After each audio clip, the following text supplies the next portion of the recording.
"Arrest her," Lady Arabella Renshaw commanded, as the Earl of Blackmere collapsed beside the banquet table. "The apothecary has poisoned him." Grace Holloway stood beneath the chandeliers, while Sebastian Vale struggled for breath. The cordial she had prepared spread across the white cloth, staining the embroidered lilies dark red. Guests retreated from her, as though guilt itself surrounded her. Grace seized Sebastian's glass and examined the rim. "The cordial is not poisoned," she said. "Someone placed the substance upon the glass." Lord Percival Renshaw ordered 2 guards forwards. Grace ignored him. She knelt beside Sebastian and loosened his cravat. "Dr. Keene, keep him upright. Do not give him wine."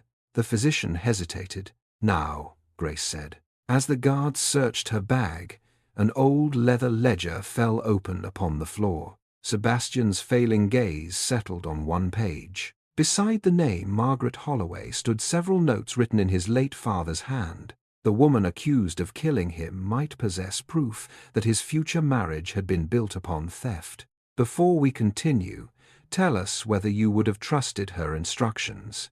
Sebastian's breathing became shallow. Grace pressed 2 fingers beneath his jaw and watched the movement of his pupils. "What did he drink before the cordial?" she asked. Dr. Matthew Keene knelt opposite her. "Only water." "Did he eat the sugared almonds?" "One." "Then the substance was not swallowed in the food." Lord Renshaw moved closer. "You are delaying her arrest." "I am preventing the Earl's death," Grace replied. Arabella stared down at Sebastian. Her face was pale, though her voice remained sharp. "You prepared the cordial yourself." "Yes."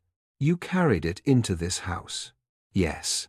"And now he lies on the floor." Because someone expected those 3 facts to sound like proof, a murmur moved through the banquet hall. Grace lifted the glass towards the candlelight. A faint, colorless film clung to one side of the rim. She touched it with the end of a silver spoon, then smelled the spoon without allowing it near her skin. "Concentrated foxglove tincture," she said. Several guests recoiled. Dr. Keene frowned. "You cannot know that from scent alone. I know the preparation used by London dispensaries. This contains alcohol, dried leaf, and bitter orange." Lord Renshaw gave a cold laugh. "A remarkable knowledge for an innocent woman." "It is my profession." Grace turned to Dr. Keene.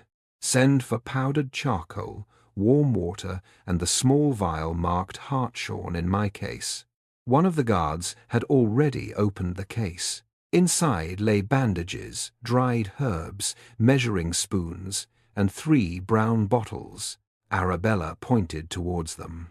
"She brought poisons into Blackmere House." "She brought medicines," Grace said. "Whether something heals or harms depends upon the dose and the hand using it." Dr. Keene took the requested vial. "What quantity?" 3 drops in water. No more." "You are not his physician." "No, but I recognize what is happening." Sebastian's hand tightened against the carpet. Dr. Keene made his decision. He followed Grace's instructions. For several tense minutes, no one spoke. Sebastian's breathing remained uneven, but the color slowly returned to his face. Grace continued watching him. "He must not be moved until his pulse steadies." Lord Renshaw turned to the guards. "Take her into custody." Dr. Keene rose. "Not yet." Everyone looked at him. The physician held the serving bottle beneath his nose. "The cordial itself appears ordinary." Arabella's expression changed. "Appears? I will examine it properly." Grace extended the glass and examined the rim separately. Lord Renshaw's jaw tightened. "You are allowing a shopkeeper to direct this inquiry." "I am allowing evidence to remain where it was found," Dr. Keene said. Sebastian opened his eyes. His gaze moved from Grace to the glass in her hand. "What happened?" he asked. "You were poisoned," Arabella said at once. Grace looked at her. Arabella had answered too quickly. Sebastian tried to sit upright. Dr. Keene restrained him. "You must remain still." Sebastian's eyes returned to Grace. Did you prepare the cordial? Yes. Did you poison it? No. Her answer came without hesitation or appeal. Lord Renshaw stepped forwards. She had the substance in her bag. Grace looked at the open case. I carry foxglove because it has legitimate uses in careful doses. A useful explanation, Percival said. It is also true. One of the guards picked up the old ledger from the floor. This was amongst her belongings. Grace reached for it. Give that to me. Sebastian lifted one hand. Bring it here. The guard passed him the book. Grace did not object again. Though every muscle in her body tightened, Sebastian turned the pages slowly. The writing changed halfway through. Grace's notes were orderly and dark. Her mother's were smaller, written in faded brown ink. Then he found his father's hand. Margaret's formula has restored the spring beyond expectation. On another page, her share is to be recorded before Renshaw presses his claim. Sebastian read the lines twice. Who was Margaret Holloway? My mother. You recognize this writing? He asked. Grace looked at the notes. No, I do. Lord Renshaw crossed the space between them. You are hardly well enough to examine old household accounts. These are not household accounts. Sebastian turned another page. A rough drawing showed a stone spring surrounded by foxglove and feverfew. Beneath it, his father had written, "Equal ownership until the partnership deed is registered." Arabella glanced towards her father. The movement lasted only a moment. Grace saw it. What partnership? Sebastian asked. My mother said she developed a restorative formula with the previous Earl of Blackmere, Grace replied. She claimed half of Blackmere Spring belonged to her. Percival's laugh held no amusement. A dead woman's fantasy. My mother kept records. She kept a notebook. Sebastian looked at him. You seem familiar with its contents. Percival's expression remained controlled. Margaret Holloway approached my company years ago. She was convinced that mixing common herbs gave her rights over noble property. She financed improvements to the spring, Grace said. According to her own account, and according to the late Earl's handwriting, the hall fell silent again. Sebastian closed the ledger. Grace Holloway will not be arrested tonight. Arabella stared at him. She nearly killed you. She also kept me alive. That does not make her innocent. No, nor does your accusation make her guilty. Lord Renshaw's voice hardened. The safety of every guest requires action. Sebastian looked towards his steward, Mr. Silas Vane. Seal the apothecary's shop. Preserve every bottle and account. Nothing is to be removed. Grace turned to him. You are closing my business. Until the contents are examined, my patients depend upon me. I nearly died after drinking something prepared in your shop. The bottle was safe. That remains to be confirmed. She held his gaze. He did not trust her. Yet he had not surrendered her to Percival's guards. It was not justice. It was procedure. For the moment, she would accept it. Return my ledger, Grace said. It may be evidence. It is my mother's property, and it may explain why someone placed poison on my glass. Grace considered protesting. Then she looked towards Lord Renshaw. He wanted the ledger. That was reason enough to let Sebastian keep it. Guard it carefully, she said. People have already killed reputations for less. Grace's apothecary stood on Bell Street, where elegant London ended and narrower streets began. By the following afternoon, a red seal covered the door. A constable remained outside, while clerks removed samples from every bottle. Neighbors gathered at a distance, pretending not to watch. A newspaper boy shouted the headline before Grace reached the corner. Widow accused of poisoning Earl. Grace kept walking. The report described her as an ambitious woman who had used charity work to enter aristocratic homes. It claimed she had developed an improper interest in Sebastian and resented his expected marriage to Arabella. None of it was true. That did not make it harmless. Mrs. Abbott, who owned the bakery beside the shop, opened her kitchen door. "You cannot work in there," she said, "but no one has sealed my table." Grace looked at the trays of bread cooling behind her. "I may bring medicines into your kitchen. You have brought my grandchildren through 3 fevers. Bring what you need." By evening, Grace had moved several ordinary remedies into the bakery. A miner's widow arrived with a child suffering from a severe cough. "You should not have come," Grace said. "People may talk." "They already talk." The woman placed 2 pennies on the table. Grace recorded the payment in a small book. "You may owe the rest next month. I have no certainty of earning it. Then you will owe it until you can." The widow looked embarrassed. "You could say it is charity." "No, you came for professional care. I will not pretend your poverty makes your daughter less entitled to it." A shadow fell across the doorway. Sebastian stood outside. He wore a dark coat and carried Grace's ledger beneath one arm. Mrs. Abbott looked from the Earl to the crowded kitchen. "We are not prepared for nobility." "I am not here for bread," Sebastian said. "That is fortunate. The good loaves are gone." Grace almost smiled. She led him into the small rear yard. "You should be resting," she said. Dr. Keene said the same. "He is your physician, and you are accused of poisoning me. Then why have you come?" Sebastian held out the ledger. "I have questions." Grace took the book and inspected its spine and corners. "You expected me to damage it?" "I expected powerful men to decide it belonged to them." "That seems to be your opinion of my entire class." "It is my opinion of people who find valuable records." Sebastian accepted the rebuke. Dr. Keene examined the cordial. "And?" "It contained no dangerous substance." Grace released a breath she had not realized she was holding. The glass, foxglove tincture, was present on one section of the rim. Then someone applied it after the drink was poured. "Yes." "Who handled the glass?" "6 servants could have done so." "And Mr. Vane?" Sebastian's eyes narrowed. "Why ask about my steward?" "He stood beside the table before the banquet began. I saw him rearranging the place cards." "That was his duty." "Was touching your glass also his duty?" "He says he never touched it." "Men say many things after a banquet guest collapses." Sebastian studied her. "You noticed Lady Arabella accused you before anyone examined the cordial." "Yes." "You believe she knew what would happen." "I believe she had prepared an answer." "That is not proof." "No. It is a reason to ask better questions." He opened the ledger to a marked page.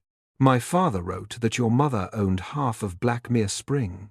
She said the same. "Why did she never bring a legal claim?" "She did." Sebastian's expression changed. "When?" "After your father died. Lord Renshaw's solicitor told her the partnership agreement could not be found."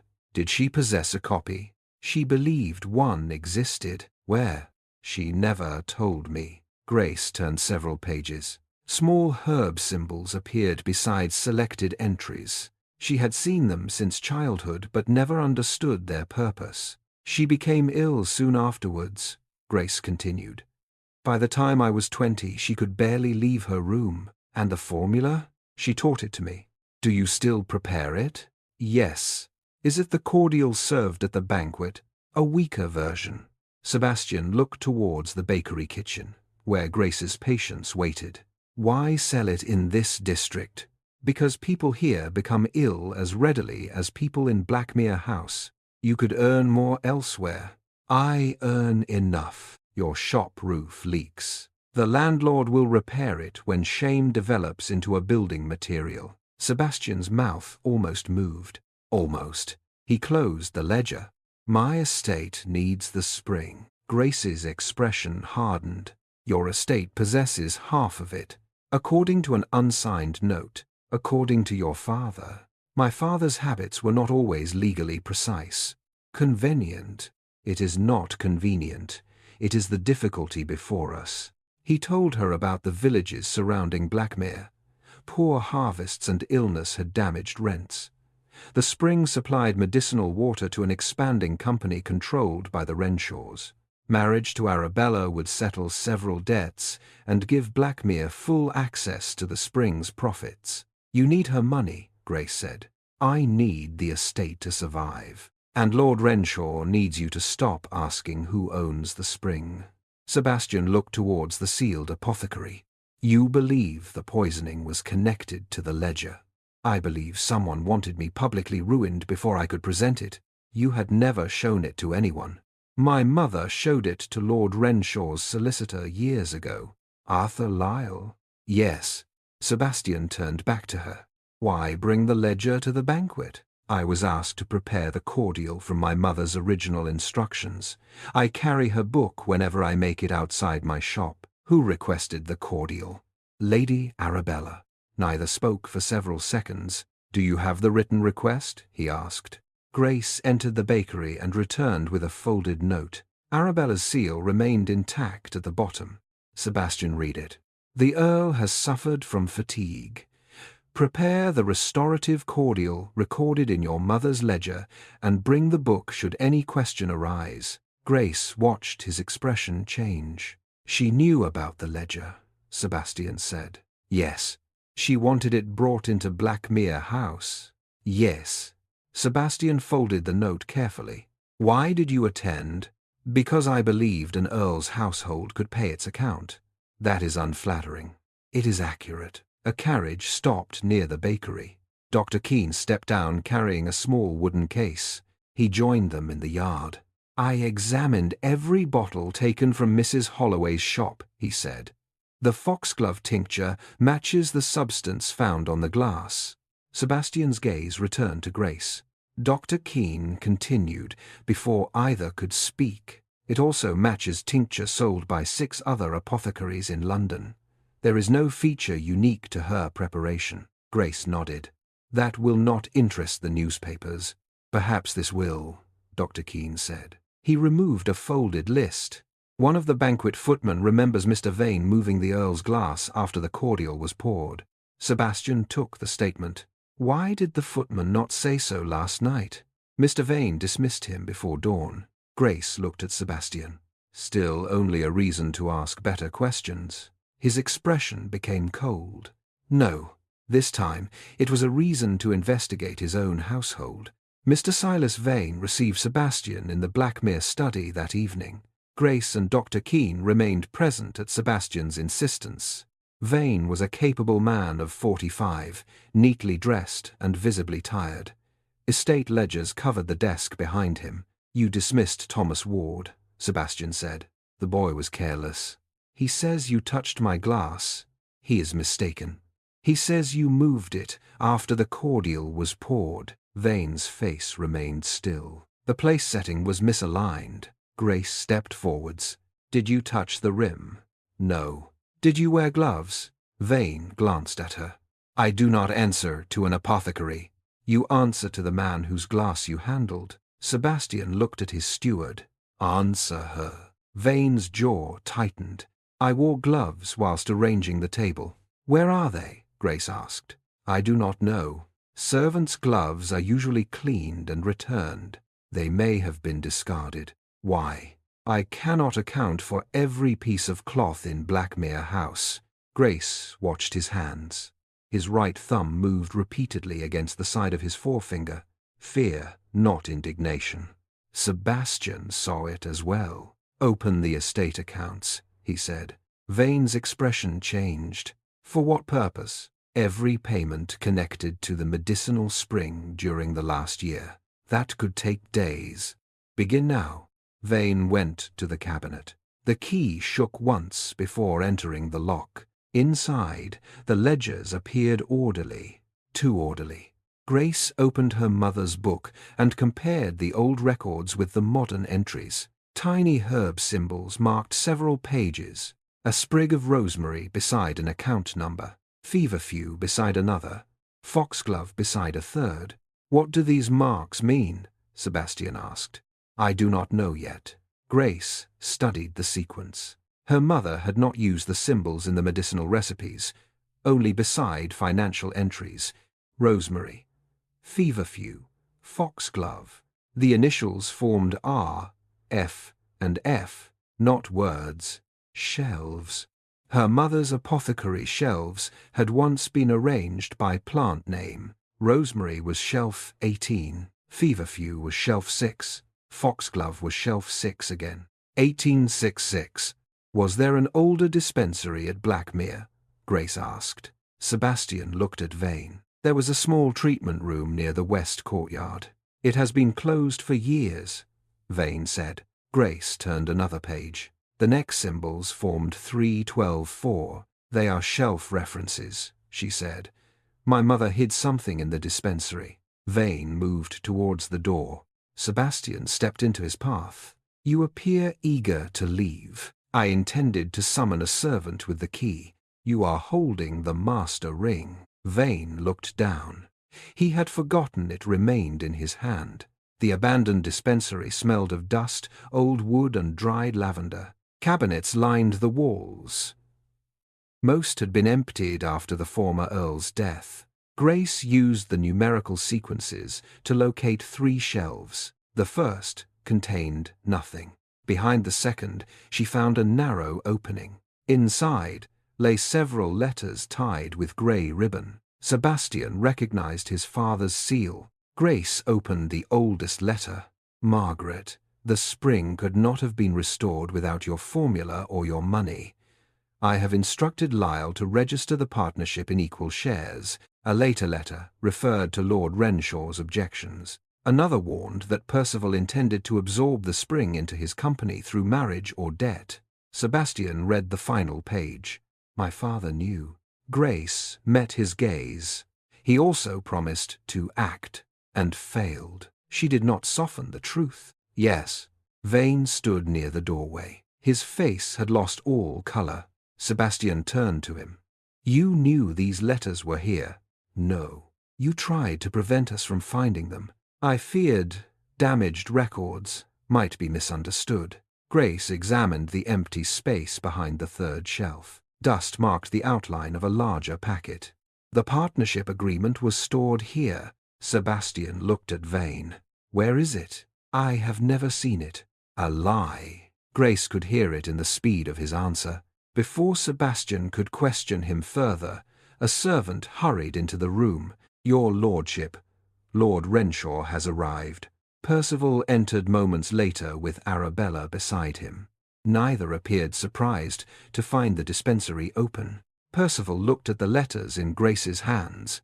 So this is what she wanted from the beginning. Grace faced him. I wanted my mother's work acknowledged. You wanted Blackmere property. Property you have tried to obtain through your daughter's marriage. Arabella's eyes flashed. My marriage is none of your concern. It became my concern when someone used poison to remove me from the dispute. You purchased that tincture for medical treatment and carried it into this house. So did every physician present at the banquet. Percival stepped towards Sebastian. This woman is manipulating old papers to escape prosecution. Sebastian held up his father's letter. My father confirmed her mother's ownership. A private promise is not a registered deed. Then, you will not object to an independent examination of the spring accounts. Percival's face hardened. You know what delay will cost your villages. The threat was quiet. It was still a threat. He removed a document from his coat. Marry Arabella, and the Renshaw Company will cancel Blackmere's debts. The spring will pass entirely to your estate. Grace looked at Sebastian. There it was. Everything he needed. Money for repairs. Security for his tenants. Control of the spring. All he had to do was sign. Sebastian read the first page. Arabella stood perfectly still. Grace did not ask him to refuse. A choice made under pressure revealed more than a promise offered in safety. After a long moment, Sebastian placed the document on the table. I will not sign. Percival stared at him. You would endanger Blackmere for an apothecary?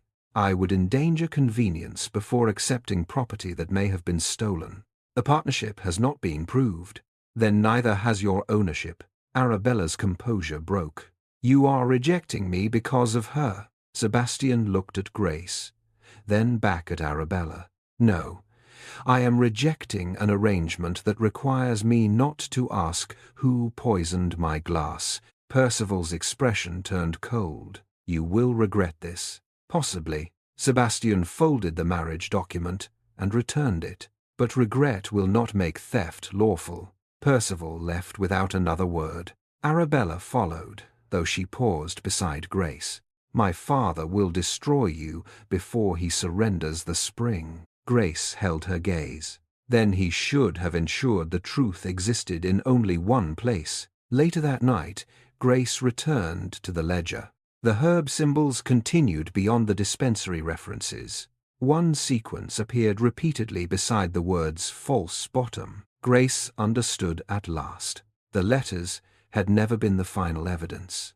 Her mother had expected the Blackmere dispensary to be searched. The registered partnership agreement was hidden somewhere far closer to Grace. Inside the medicine chest she had carried from house to house for 17 years. Before she could leave, Sebastian entered holding a page from the estate accounts. "Vane has received 12 secret payments," he said, "from Lord Renshaw, hidden through false maintenance expenses." Grace closed the ledger. "Then your steward did not merely move the glass." Sebastian looked towards the dark corridor where Vane had disappeared. "No." And for the first time since the banquet, they knew the poisoning was not an isolated attack. It was the final step in an arrangement that had begun with their parents, and someone inside Blackmere House was still trying to complete it. Grace reached Mrs. Abbott's bakery shortly before midnight. The kitchen fire had burned low. Her medicine chest rested beneath the preparation table, exactly where she had left it after the constables sealed her shop. Sebastian entered behind her carrying a lantern. "You believe the agreement is inside that chest?" he asked. "My mother referred to a remedy beneath the false bottom." "That may describe medicine." My mother never described documents plainly. She had already learned what happened when powerful men understood her intentions. Grace placed the chest on the table. It was made from dark walnut, with brass corners softened by years of use. Her mother had carried it into miners' cottages, workhouses, and crowded London rooms. Grace removed every bottle and drawer. Nothing appeared unusual. Sebastian examined the base. "The wood is thicker here." Grace pressed along the inner edge. A narrow panel shifted beneath her thumb. She drew out a concealed compartment. Inside lay a bundle wrapped in oilcloth. For several seconds she could not open it. This chest had followed her for 17 years. Her mother's proof had travelled beside her through poverty, marriage, widowhood, and every room she had been forced to leave. Sebastian did not reach for the bundle. "Take your time," he said. Grace unwrapped it. The first document was a registered partnership agreement between Margaret Holloway and the late Earl of Blackmere. It granted each of them equal ownership of the medicinal spring and its restorative formula. The second document named Grace as Margaret's lawful beneficiary. The third was a letter in Sebastian's father's hand. "Margaret, I have delayed too long. Percival Renshaw has offered to purchase your share through intermediaries, and I believe he has altered the company accounts. Keep the registered copy beyond Blackmere. If I fail to correct this matter, your daughter must be protected from the consequences of my weakness." Sebastian read the final sentence twice. My father knew what Renshaw was doing. He intended to stop him. He intended many things. Grace looked at him. He also preserved your mother's ownership, after allowing her to be denied publicly. Sebastian did not defend the dead Earl merely because he was his father. Grace respected him for that. A knock struck the bakery door. Dr. Keene entered with 2 constables. "We found Vane at the Western Coaching Inn," he said. "He was attempting to leave London." Silas Vane was brought into the kitchen moments later. His coat had been buttoned incorrectly, and fear had stripped away the controlled manner he had maintained at Blackmere House.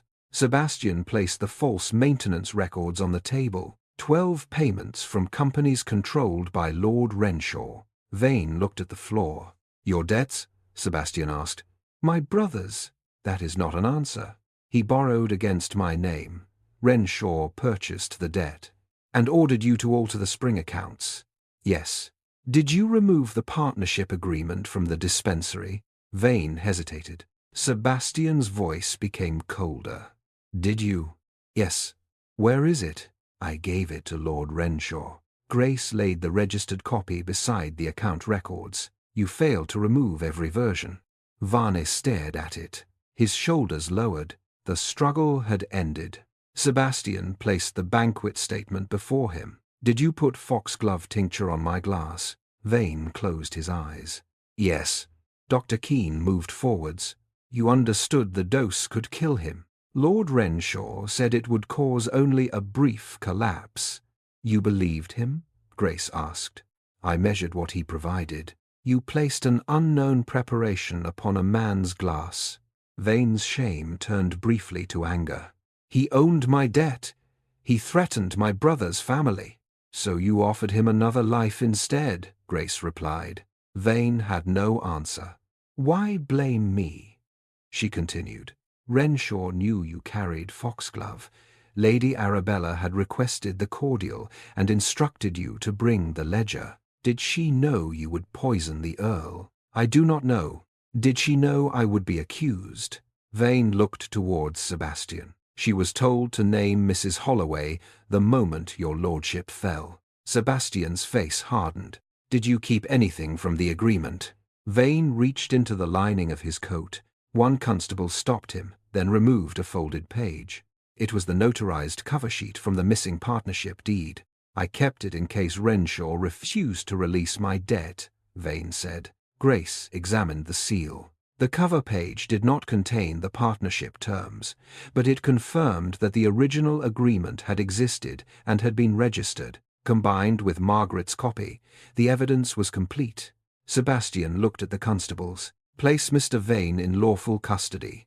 He will be permitted to cooperate with the investigation. As Vane was led away, he turned to Grace.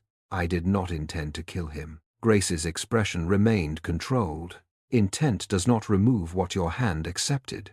By morning, Lord Renshaw had announced that the marriage settlement between Arabella and Sebastian would be signed publicly at Blackmere House. He invited trustees, newspaper proprietors, and several influential families. The announcement claimed that Sebastian had recovered and reaffirmed his intention to unite the estates. He means to create the appearance of agreement, Sebastian said. Grace stood beside the bakery table, reading the printed notice.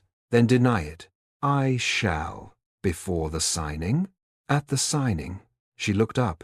You intend to let him gather witnesses. I intend to expose the false transfer before the same society that watched you accused. Grace folded the notice. He will say I manipulated you. He has said it already, and people will believe him. Some will. Sebastian's calmness irritated her. You appear remarkably comfortable with public disgrace. I was born into a family that calls scandal tradition once enough years have passed. Despite herself, Grace smiled. He grew serious. You will present the medical evidence. I will present all of it. I can explain the estate accounts. No. Sebastian studied her. No. I was accused before that room. My profession was questioned. My mother's work was dismissed. I will not stand silently while an earl restores my name for me. He nodded. Then I shall speak only when the matter concerns my own choice. That answer was enough. If Grace's refusal to surrender her dignity has earned your respect, a quiet like will help more listeners discover her story. The great drawing-room at Blackmere House was filled before noon. Lord Renshaw stood beside the marriage documents. Arabella wore silver silk, but her face lacked the confidence she had shown at the banquet. Sebastian entered alone. Percival smiled towards the assembled guests.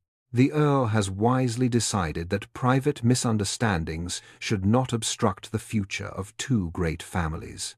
No, Sebastian said. I have decided that your deception should be examined publicly. The smile vanished. Grace entered with Dr. Keene, Mrs. Edith Crane, and 2 constables. Whispers spread through the room. Someone near the back called her the poisoner. Grace faced the guests. The cordial I prepared was safe. Dr. Keene examined the serving bottle and every ingredient taken from my shop. Dr. Keene stepped forwards.